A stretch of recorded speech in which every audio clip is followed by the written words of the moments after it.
All right, great. I'm gonna turn my video back on. Thank you, Angela and Andy, and thank you all for joining us today. So we have the Q&A open, and we have almost a half an hour. Like we said, we really want this to sort of be a discussion. So you can, if you have specific questions, it'd be great to put them in the Q&A. If you have just general feedback, you can share that in the chat. But really, we'd love to hear sort of what you all need, what you all are excited about. Anything like that would be really appreciated. So maybe what we should do is just give people like a minute or two, like 2 or 3 minutes, to just sort of collect their thoughts, and if they want to type in a question or a chat, and then we can start answering them.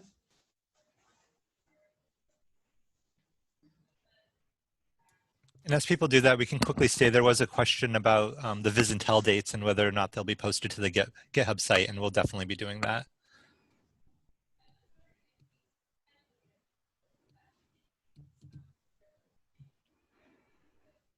Todd, I see your comment about community of practice, and I think the amount of available information to help us improve our teaching and to best serve our students and ourselves is just so vast. There's so much to learn, and learning from each other just, I think, is so much more efficient and more rewarding. So I'm really excited. Let's see, we've got a question in chat. Again, if it's okay, we'd like to continue to encourage people to put questions into the Q&A function and not the chat, but I see a question. Did you have specific Viz roles in the library, or were these added on? Not a problem about the chat versus the Q&A. So that sounds like a question for us panelists to share a little bit about how we got into our positions, which I think might be interesting to more than one person. So who wants to start? I can quickly jump in. There's an interesting way that my position got created here at the University of Southern California.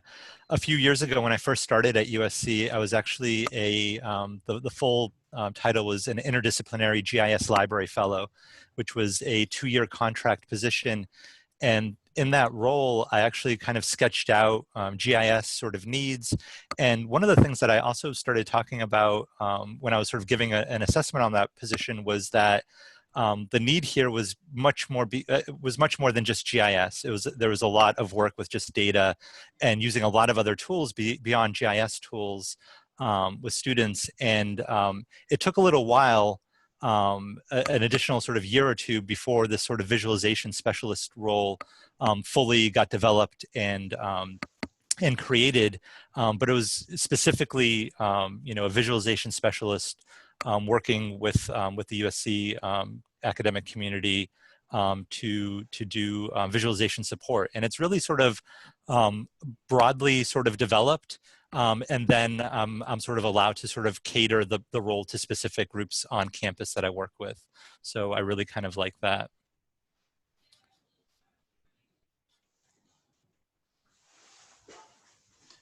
I can go next. So my role is, yes, I'm the visualization librarian. So my focus is really on data visualization. When I started as a librarian in 2011, maybe, at the University of Michigan, I started also as a GIS librarian, and my focus was on spatial data. And a couple of years into that, then Angela got her position at Duke, and Duke had posted for a visualization librarian. And I was, seeing more and more questions about data visualization. I was getting really excited about it. And so I was able to transition my role from GIS to visualization. And actually, as soon as I did that, I arranged a little trip, and I went and visited Angela and some other people in the research triangle to sort of learn about what they were doing and their work. And maybe that was actually where we first met. Yeah, I think that's it. I think, yeah, Justin came up for a visit. My position at Duke started in 2012 and was billed as data visualization coordinator, which was essentially a public services position to build a data services program at Duke and to focus on things like consultation, instruction, some infrastructure, some guest lecturing, things like that. And Duke saw a lot of good uptake in this area. It blended really nicely with our data and GIS department at the time. And we developed a community that had enough interest in visualization support that we were able to argue for a second position in data viz support. So for a while there, we had 2 visualization librarian style positions, although it wasn't quite that name, but certainly consultants. And then a couple of years ago, I actually transitioned to an assessment position in the library. So I'm still at Duke and I still do visualization work, but I am more focused on internal visualization needs and in some aspects, reporting and data warehousing for Duke libraries. So we kind of take advantage of visualization best practices in our own work. So I think, yeah, the process of starting a position as a visualization librarian was very intentionally part of my position to focus on visualization. But since I have transitioned to a position where visualization isn't exactly the primary objective, but sort of a dovetail with the primary objective of reporting and assessment, I think it's given me a lot better perspective on what it's like to have visualization kind of added to an existing position in a library instead of be the primary focus. Okay, we're getting great questions. I hope that answered that first question about whether visualization was our primary focus when we started. We have tons of open questions. I have typed in one answer that I'll just quickly share, and that's that the November Viz and Tell is not going to be just assessment of visualization instruction, but library assessment really broadly. And we actually I've written up a short blurb of what I intend the November session to cover, so that'll get posted on our website as soon as possible. Maybe, Angela, it looks like there are actually a couple questions that are sort of broadly about using visualization to understand collections and yes, library data. So maybe you could address those sort of broadly, since that's, I think, one of your areas of expertise. Yes. Okay. So where are we in those questions? Does somebody want to like pinpoint one for me? Sure. So Emily's is quite high, where she says, I'm curious about how folks have integrated visualization into library catalogs as a way of recontextualizing. That's an excellent question. These are the kinds of things that I think the Viz and Tell will be great for, because frankly, I have not seen catalogs that include a lot of visualization embedded within the catalog. So that would be something I'd push back to the community and see if anybody else has seen that. I think that'd be really amazing. I think where I've seen visualizations as kind of an assist to information searching and browsing is maybe more in like the citation index realm, where I feel like Web of Science or some of those tools have sometimes had embedded visualizations to look at the citation network of the thing that you're looking at. But I don't know of any library catalogs where there's kind of embedded visualization, other than like, I guess sometimes I'll see on a repository visualizations that summarize an author's citation profile over the last few years, or visualizations that show the altmetrics data for a particular visualization. I know we've got embeds on our repository that do that, but I don't know if we have any really good like subject browsing visualizations in library catalogs. Any other thoughts on that one? No, I think that sounds good. I mean, I think ripe for development here. Next IMLS grant, visualizations in library catalogs.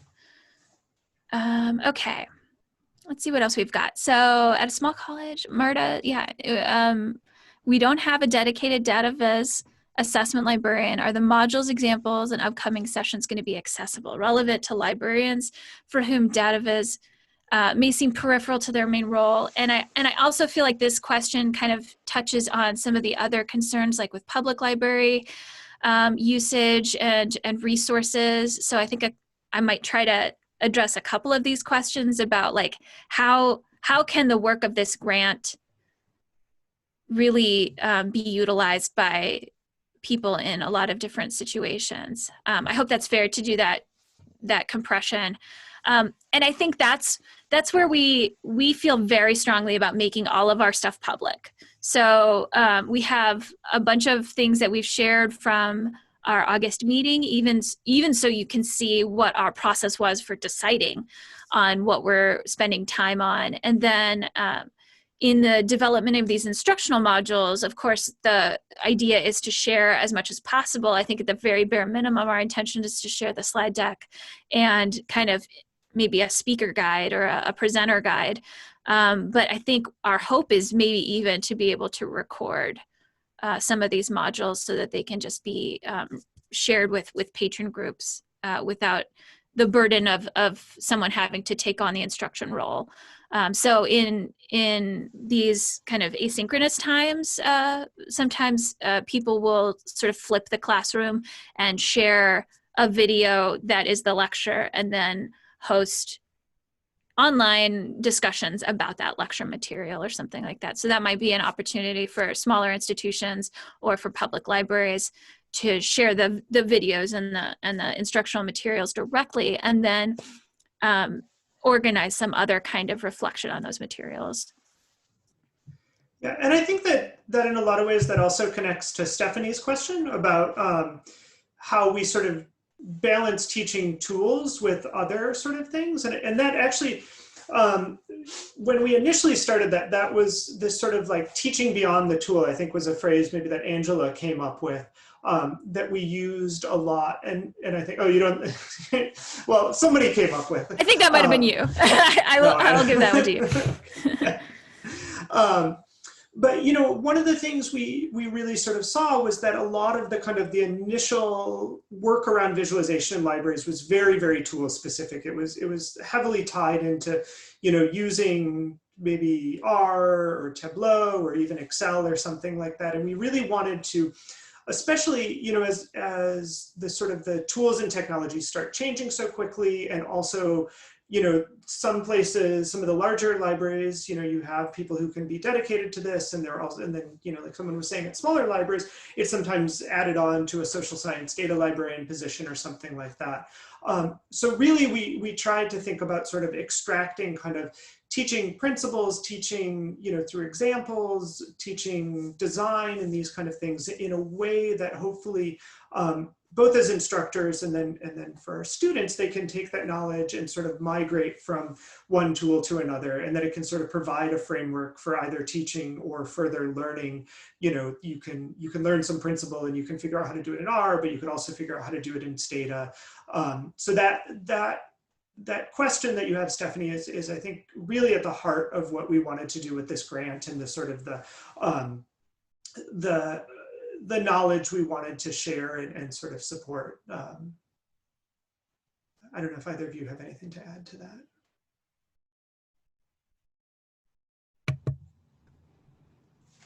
I think, yeah, I mean, honestly, my approach to teaching beyond the tool, I really credit Justin with, because it was one of the first things that I think Justin and I discussed was like, it's very easy to teach a tool, to teach a tool, but it's kind of incumbent on us to think past that and to think what assumptions the tool is making, what values it's bringing into the conversation, and how we interact with the tool. And so I think this blended approach of teaching what the tool can do, but also teaching what is possible in visualization outside of the tool, and how to sort of negotiate with the tool to produce the visualization that you really want, or that's really appropriate. I think incorporating non-tool-based instruction into every tool-based instruction session is the way to really get people more comfortable with these kinds of visualization concepts.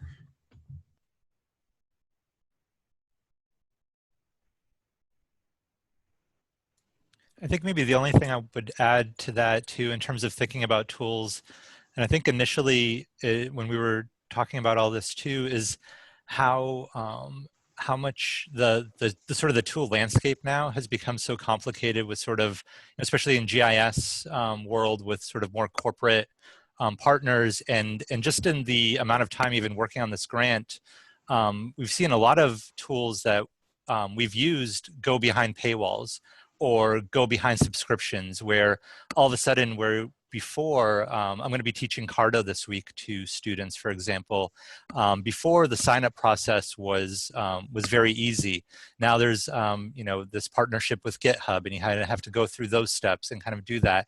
And so again, kind of thinking about stepping outside of just the tools and kind of getting more into concepts, getting more into sort of workflows, documentation, thinking about data more even, just seems like just a way to sort of kind of step back and frame our work a little bit more, and put it all into context, and kind of and I think also a lot of students are just really interested in sort of the ramifications of choosing an open source tool, for example, over a proprietary one, and all the implications of that kind of work. So that's the other, I think, strand in that tool story. Yeah, and I think this sort of, then again, all these questions are great. They all sort of connect together very nicely. But I think this does sort of get then to Kalila's question about the MLIS, and I think it's a pretty complicated question, especially given how quickly the MLIS landscape and libraries are shifting.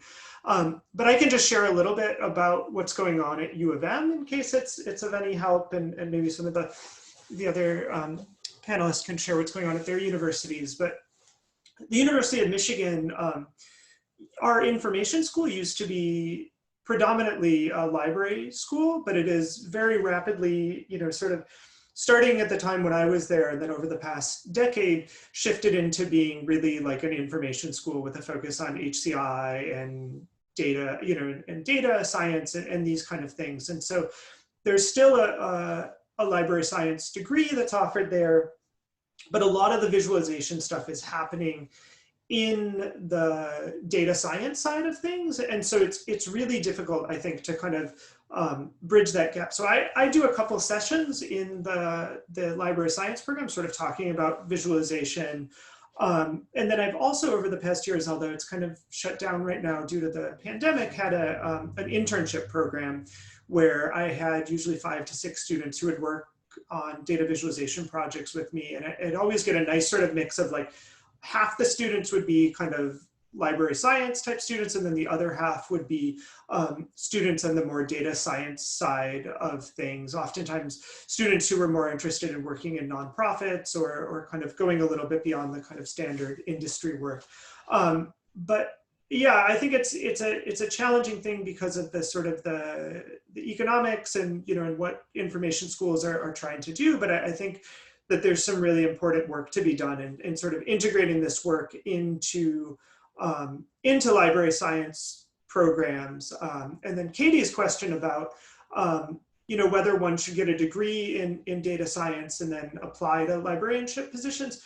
I'm sure I don't have the right answer for that, but I think one thing that worked for me and I've seen has been very effective for other students that I've mentored has been to do a library science degree, but then take as many cognate courses in data science programs. Or, like I took a couple GIS courses, and that was really a sort of a launching point for me. So, I think it's good to be integrated into what's going on in libraries. So I wouldn't, if you want to work in libraries, I wouldn't abandon the MLIS, but I do think you need to sort of expand your education, into the more sort of data and design type courses that sometimes aren't offered in MLIS programs.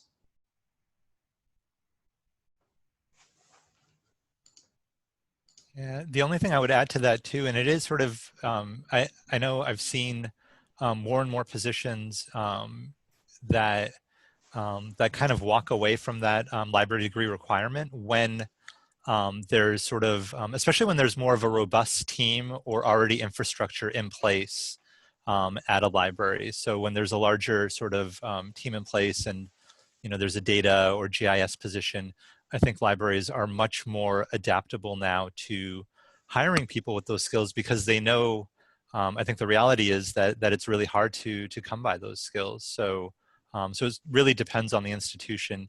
And then I know that, there are a lot of people on this call that are at smaller institutions where, like Justin was saying, I think that there's a real balance where you still need to really have that library knowledge. And that library degree is still very, very valuable for those institutions. And just having the experience of classes or a certificate or some other sort of way to kind of work on that, developing those skills is enough. So it's hard, actually, I think. It really depends where you're looking. And then reminded me of just one more small thing. I mean, I think that because this sort of work is so emergent right now, I guess to use a sort of a catchphrase, that really internships are like incredibly important. I think that when I see people sort of move into this kind of work, the launching pad it really tends to be kind of like good hands-on experience working with other people who are doing this work.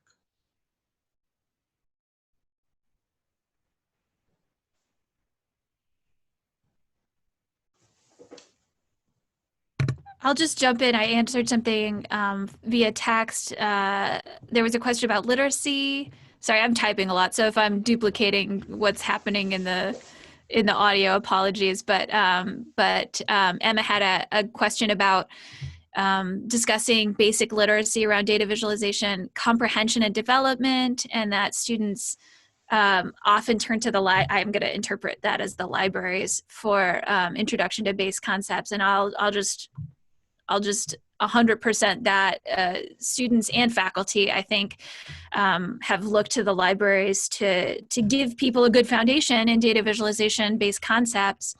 And we have just started working on Data Viz 101 modules at different levels, and undergrad is one of those kind of core levels that we really want to support. And so hopefully we'll be seeing more work on the Data Viz 101 module in the next coming months. But the critical literacies really do build on this framework that we've alluded to, that Andy mentioned. It's called it's the information visualization literacy framework, I think. And there's a link in the slides. It's got a really nice set of core threshold concepts that we think are important for visualization literacy. And so applying that to our instructional modules is part of the work we plan for the rest of the year and ongoing.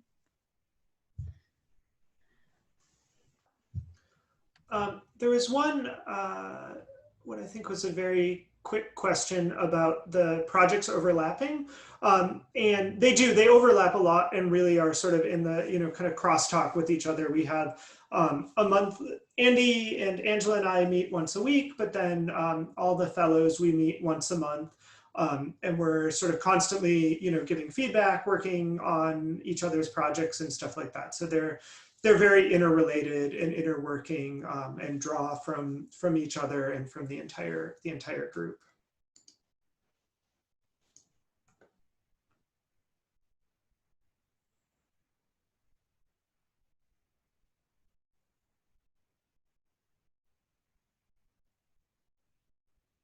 And then maybe we should just answer one or two more and then we can kind of wrap stuff up because we promised to be done by 2.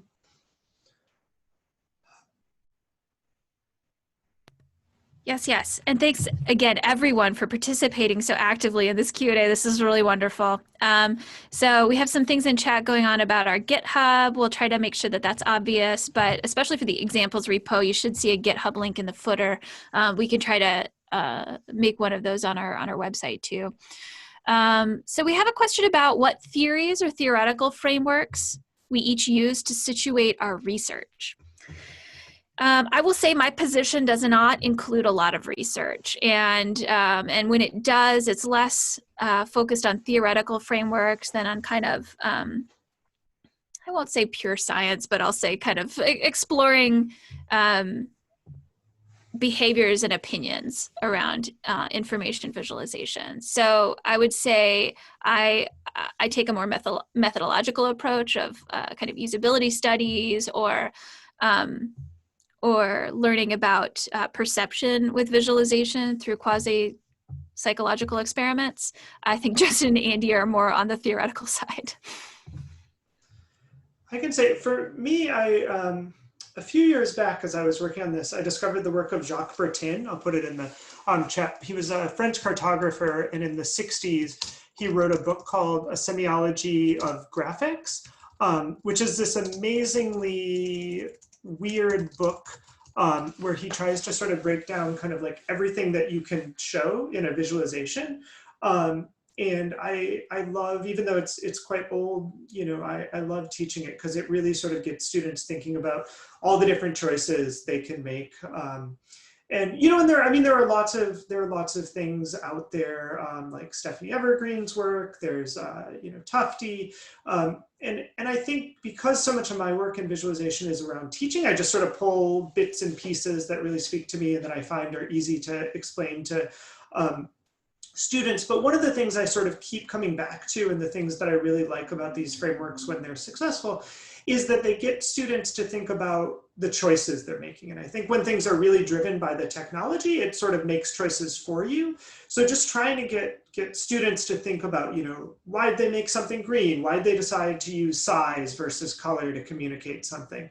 And I think that really, I guess not so much research, but teaching. I don't know, Andy, did you have anything to add to that, and maybe we can wrap up?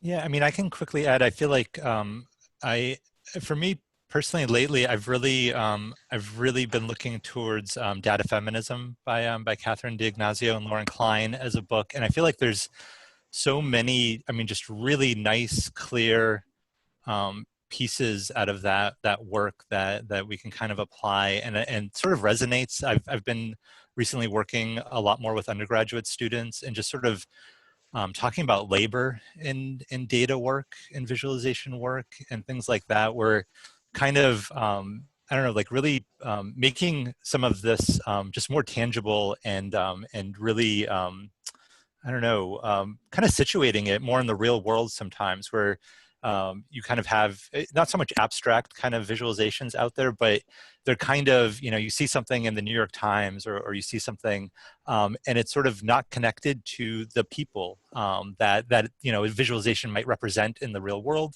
or who created it. And I think work like Data Feminism kind of helps to put things into context. And I think that's where for me right now is kind of really finding readings, finding sort of theories that can kind of really make the work tangible and we can kind of communicate it and really make it understandable to students and engaging. So. All right, well, we're a few minutes over, so I think we should let everyone go. Apologies to the questions that we didn't get to, but thank you all so much for joining us today and for the lively discussion and all of the questions. You know, as we're continuing this work, we're really sort of starting to shift to make more of it public and really try to build out a community around visualization. So we're so excited that everyone's interested. If you checked yes, when you signed up, we'll add you to our mailing list and we'll share out some sort of summaries and slides and everything from this talk and let you know about the Viz and Tells and other things coming forward and other opportunities to give feedback and contribute. But I think that's everything for now. So thank you all. Everyone have a great week and we will be in touch. And if you didn't check yes, you can go to our website and there's a link where you can add yourself to the mailing list. So, all right. Great. Thank you all. Yeah, thank you, Thanks, everybody. everyone.